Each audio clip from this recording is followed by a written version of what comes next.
I would like to also thank the organizing committee for the honor of this presentation, and I would like to wish to all of you a pleasant stay in Cyprus.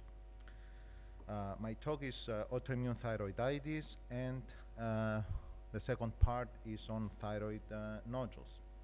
Hashimoto's thyroiditis, as you all call it, the name of Hashimoto's thyroiditis has been derived from a report by Hashimoto who described 4 females in 1912 with goiter, intense lymphocytic infiltration of the thyroid. His monograph was 30 pages long, had 5 figures, and he was 31 when he discovered this disease. Autoimmune thyroiditis is the most common cause of hypothyroidism in iodine-sufficient areas of the world. Thyroid failure is seen in up to 10% of the population. There is increasing prevalence with age, and it is characterized by gradual thyroid failure with or without goiter. Autoimmune-mediated destruction of the thyroid gland is seen, as well as high serum concentrations of antibodies against one or more thyroid antigens. We do see diffuse lymphocytic infiltration and follicular destruction, which is the hallmark of the disease. There is close pathophysiological relation to Graves' disease, and we see that because there is familial association, and Graves' disease may evolve into Hashimoto's and vice versa. The presence of serum thyroid antibodies is sufficient evidence for the presence of the disease. So if we have elevated autoantibodies, then we can say that the patient has Hashimoto's thyroiditis. The reason is that these antibodies correlate well with the presence of the lymphocytic infiltrate in the thyroid gland at autopsy examination of individuals with no history of thyroid failure. The major antigens that have been described are thyroglobulin, thyroid peroxidase, and TSH receptor. And you see here where the peroxidase is, it helps organify the iodine on the molecule of thyroglobulin, which is the other antigen, and the TSH receptor close to the blood vessel that where the TSH acts. The estimated prevalence of antithyroid antibodies is relatively high in the general population, up to 27%, the anti-TPO antibodies. We do see them in Graves' disease. In autoimmune thyroiditis, I have to note that we do also see anti-TSH receptor antibodies. Those antibodies are different than the TSH receptor antibodies that we see in Graves' disease because they do have antagonist activity. Going back, we have elevated percentage or increased prevalence of Hashimoto's thyroiditis in people with other autoimmune disorders like type 1 diabetes or rheumatoid arthritis. In the pathogenesis of the disease, beta cells and T cells play a role. Thyroid tissue B cells secrete antibodies because thyroid is a major site of antibody production. We also have extrathyroidal lymphoid tissue production of antibodies. Those antibodies, as we said, are anti-TPO and anti-TG. They are polyclonal. Their production is probably a secondary phenomenon to the thyroid damage, which is inflicted initially by T cells. Some subclasses pass the placenta, so they might have an effect on the embryo, and they have the potential to fix complement, so complement-mediated cytotoxicity may play a role. The TSH receptor antibodies are polyclonal. They are blocking, as we said. They are most commonly seen in the atrophic variety. About 10 to 20% of people with Hashimoto's have these antibodies and may again cross the placenta.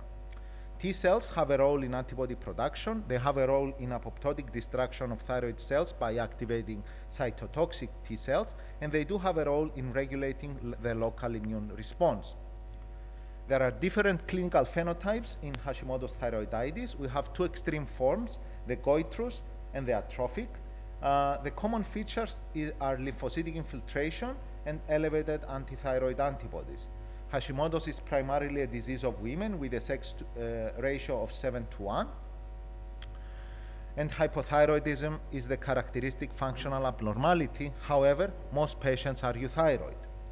We have gradual loss of thyroid function, and as we have seen before, with the talk of Dr. Himona, subclinical hypothyroidism evolves to overt hypothyroidism at a rate of about 5% per year.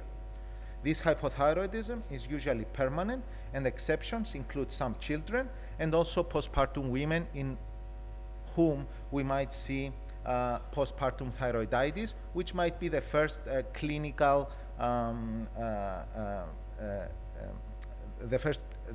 the way that this disease is seen in women. The inflammatory process, especially early in the course of the disease, may involve enough apoptosis to cause thyroid follicular disruption and thyroid hormone release, causing what we call transient hyperthyroidism, basically silent thyroiditis. Rare patients may cycle between hypothyroidism and Graves' disease due to alternating production of TSH receptor blocking and stimulating antibodies. Here we see the course of thyroiditis, whether it's painless or postpartum, also subacute not related to autoimmune thyroiditis, but painless and postpartum are caused by autoimmune thyroiditis. Initially, we have the hyperthyroid phase, which goes into hypothyroid phase, and we have the recovery period later on. Some people might develop only one of these phases. The potential mechanisms of thyroid injury are molecular mimicry, bystander activation, and thyroid cell expression of HLA antigens. Due to lack of time, I'm not going to go into those. We know that there is genetic susceptibility because the disease clusters in families alone or in combination with Graves' disease. And the precipitating causes, we said that there are genetic susceptibility, thyroid injury has been implicated, stress, sex, steroids, iodine. I go to the second part of my talk now, which is the thyroid nodules. The prevalence is pretty high. Clinically apparent nodules were seen in 6.4% of women and 1.5% of men in a study published in 1968. But we have the ultrasounds now. 20 to 76% of women had at least one thyroid nodule using ultrasound at the study. And in several autopsy surveys, 37 to 57% of patients had thyroid nodules. Environmental factors, genetic factors, and endogenous factors may play a role in the nodule formation. Nodules can be benign or malignant, and benign are seen in multinodular goiter, Hashimoto's thyroiditis, where we might see also pseudonodules, cystic, follicular adenomas, or heart cell adenomas. These are the causes of benign nodules. Malignants, we have papillary carcinoma, follicular, medullary, anaplastic, primary thyroid lymphoma might be seen, also most commonly in relation to Hashimoto's thyroiditis, as well as metastatic carcinoma from the breast, renal cell, or others. When we find a nodule, we would like to know whether this nodule is going to grow, progress, or not. There are different studies. In this study published in 2015 in JAMA, about 11% of nodules increased within in size within a 5-year period, and about 13% shrunk. However, there are other studies that show that up to 50% of nodules might increase in size within 5 years. The thing that interests us most is whether a nodule has cancer in it. So the clinical importance of a nodule rests within the need to exclude thyroid cancer. In a community hospital in North Carolina, 6.5% of the nodules operated were found to be cancers, and about 5% of all nodules were found to be cancers in Catania, Italy, in a study of almost 2,500 people with nodules. So we consider that about 5 to 10% of nodules are malignant. More than 90% of those are differentiated thyroid carcinomas, follicular and papillary. But occult papillary thyroid microcarcinoma, less than 1 centimeter in size, was seen in 6 to 13% of all thyroid glands studied at autopsy in USA, and up in 36% of thyroid glands examined in Finland. In the workup of nodules, we have many modern dilemmas. And clinical features, the use of TSH, cytology, ultrasound, elastography, molecular markers, calcitonin, PET scan. So I'm gonna talk a bit about some of those. The clinical features, when we see a patient, we might say that this patient has high suspicion, moderate or low suspicion, and things that are gonna help us say that this patient is of high suspicion is the family history of medullary thyroid cancer or MEN, the rapid growth of a nodule, especially if we're using levothyroxine treatment, a nodule that is very firm or hard, the fixation of the nodule to the adjacent structures, if you have paralysis of vocal cords or regional lymphadenopathy, or if we have distant metastasis. Moderate suspicion, if we have relative extremes of age, younger or older patients, male sex, a history of head and neck irradiation, a nodule that is more than centimeters in size, or symptoms of compression. In the laboratory workup, the first thing that we're going to check is the serum TSH. And if the serum TSH is low, then we should do a scintigraphy to rule out a hot or functioning nodule. If the TSH is normal, then we proceed with the workup of the nodule as a cold one, as we're going to see later. We know that TSH is an independent risk factor for predicting the malignancy in a thyroid nodule, and also higher TSH is associated with increased, with a more advanced thyroid stage. Serum calcitonin allows the diagnosis of medullary thyroid cancer with better accuracy than FNA. And in PISA, routine measurement of calcitonin detected MTC in 0.4% of nearly 10,000 patients with nodules. That was about in 1 in 200 nodules. And the cytologist was correct only in 50% of those situations. The European Thyroid Association advocates routine measurement of calcitonin in the workup of nodules, whereas the ATA does not recommend in favor or against. Serum thyroglobulin is not helpful as it can be elevated in most thyroid diseases and is insensitive and non-specific test for thyroid cancer in people that have their thyroid. The role of scintigraphy is diminished in the workup of nodules. As we said, it is used in low TSH. We have, however, low sensitivity in detecting small nodules. We use the ultrasound instead. There is no utility in cystic nodules because they are going to appear cold, we know that. And occasionally a nodule is falsely hot on 99 technetium scintigraphy and truly cold when scanned with radioiodine. Focal FDG uptake, PET-CT, is incidentally detected in 1 to 2% of patients done for who are having PET-CT for other reasons. Also, 2% are going to demonstrate diffuse thyroid uptake, which means that they have autoimmune thyroiditis. Nodules with FDG uptake should be submitted to NEC ultrasonography and FNA because 14 to 56% of those harbor malignancy. However, in nodules that have indeterminate cytology, we should not do PET-CT because there is low accuracy. Thyroid ultrasonography is the first line examination for nodules. It can detect nodules as small as 3 millimeters. It confirms the presence of a nodule and also can tell us if we have other nodules in the thyroid. It does rule out malignancy in some, as we're going to see later, and it is used for risk stratification. It helps us select nodules for FNA. It also gives us information on extranodular thyroid tissue and tells us about the lymph node areas. It is used in order to guide FNA, and power Doppler can tell us information about the vascularity.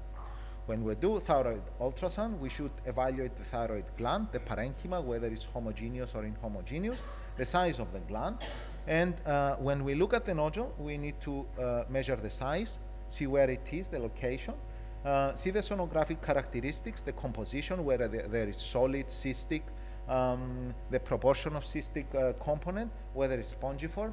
We need to look at the echogenicity, whether it's hyperechoic or hypoechoic or isoechoic, the margins, irregular or regular, the presence and type of calcifications, the shape and the vascularity. We also see whether there is presence or absence of lymph nodes in the central or lateral compartment and the characteristics of those lymph nodes. In 2015, we had new guidelines in the workup of nodules by the American Thyroid Association, and they recommended that we should stratify the nodules in those with high suspicion for malignancy, those with intermediate suspicion of malignancy, low, very low, and benign, and work up the nodules according to this risk stratification. High suspicion for malignancy characteristics are hypoechoic nodules who have at least one of the following: microcalcifications, irregular borders, which is the second from the top, taller than wide, irregular margins, extrathyroidal extension, those with rim calcification that's kind of broken, intermediate suspicion, those harbor 70 to 90% risk of malignancy. Intermediate suspicion are hypoechoic nodules with regular margins who don't have the high suspicion characteristics mentioned above. Low suspicion are nodules who are hyperechoic, isoechoic, partially cystic with an eccentric solid area that does not have suspicious characteristics. Very low suspicion, less than 3% chance of malignancy, are the spongiform nodules that you see as first, the partially cystic with no suspicious features, and benign are considered to be the cystic nodules. They have less than 1% risk of malignancy. High suspicion nodules is recommended to biopsy those that are more than 1 centimeter. Those within, and also those that have intermediate suspicion, more than 1 centimeter in size, biopsy is recommended. Those with low suspicion, we biopsy nodules that are more than 1.5 centimeters. And very low suspicion, those that more than 2 centimeters, or we can consider no biopsy at all and follow up. The benign nodules, the cystic nodules, purely cystic with no solid component, we do biopsy when they cause compressive symptoms. We should also FNA nodule, lymph nodes that look suspicious. Ultrasound elastography measures tissue stiffness. It requires ultrasound machine and elastography computational module, which is purchased separately. Its performance is highly variable and operator dependent.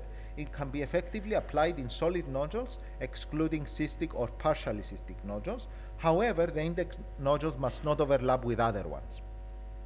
The universal use or widespread adoption is not recommended by the American Thyroid Association. Fine needle aspiration can definitely determine the nature of a thyroid nodule. In expert hands, it has high sensitivity and specificity. We have 35 to 75% reduction in the number of patients sent to the surgeon utilizing the fine needle aspiration, and a 2 to 3-fold increase in the percentage of cancers that are found among the operative nodule specimens. So there is reduction in the total cost of the management of nodules because not everybody is sent to the operating room. If we do an FNA, the cytologist is going to give us one of 6 categories of results: a non-diagnostic or unsatisfactory, benign, atypia of undetermined significance or follicular lesion of undetermined significance, follicular neoplasm or suspicious for a follicular neoplasm, suspicious for malignancy, and malignant. And on the next line, you see the risk of malignancy if we have this result. What do we do when we have these results? We will have a non-diagnostic specimen, then we repeat the FNA with ultrasound guidance, and if available, an on-site cytologic evaluation. This will yield a diagnostic cytology specimen about 60 to 80%, particularly when the cystic component is less than 50%. We can consider BRAF or panel mutations, and when we have a nodule that is repeatedly non-diagnostic, we can follow up or recommend surgery according to our ultrasonographic or clinical level of suspicion for malignancy. We also can recommend surgery if there is an increase in size. When we have a benign nodule, then the risk of malignancy drops down to 0 to 3%.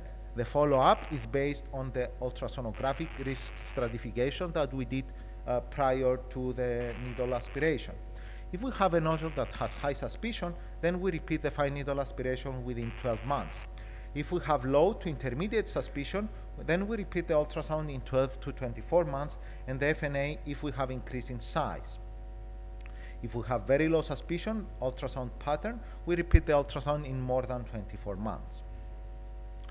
If we have indeterminate cytology, I will exclude the suspicion specimen because when we have that, we usually send the patient to surgery. If we have the other two, we look at the pretest probability of malignancy, ultrasonographically and clinically, and also the patient preferences.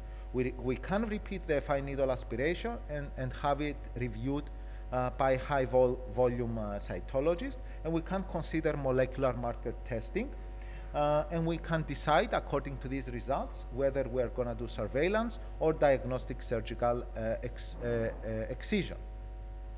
For malignant nodules, we operate. However, we can choose active surveillance according to the ATA guidelines in situations that we have very low risk tumors, if you have high surgical risk, if you have short life expectancy or concurrent medical or surgical issues. Except the first category, I think we shouldn't do a biopsy if we have the other three.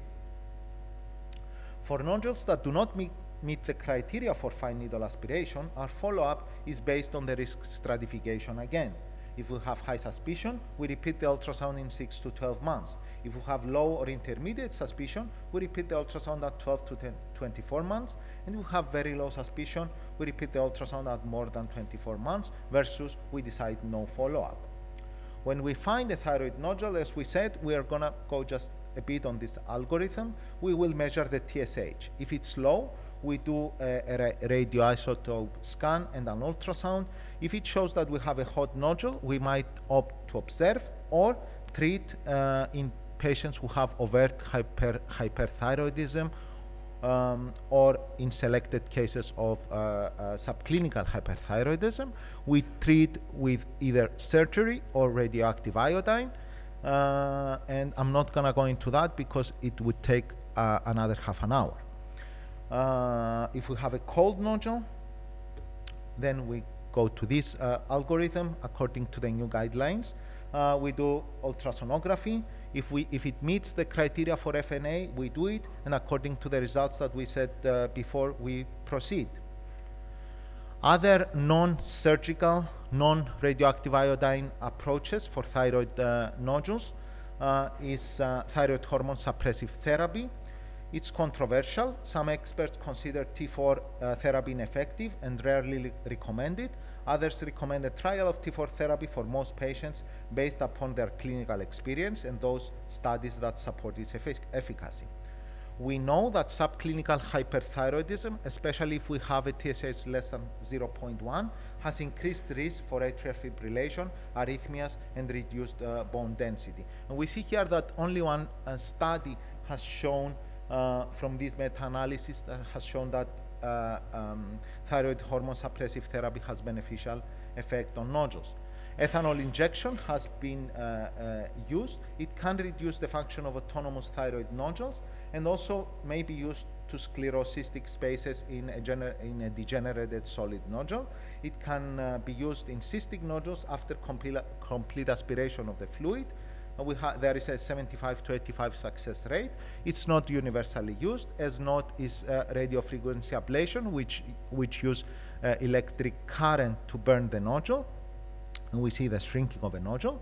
And also laser treatment has the same use. However, we don't actually know the real side effects and what laser is going to do to the adjacent structures.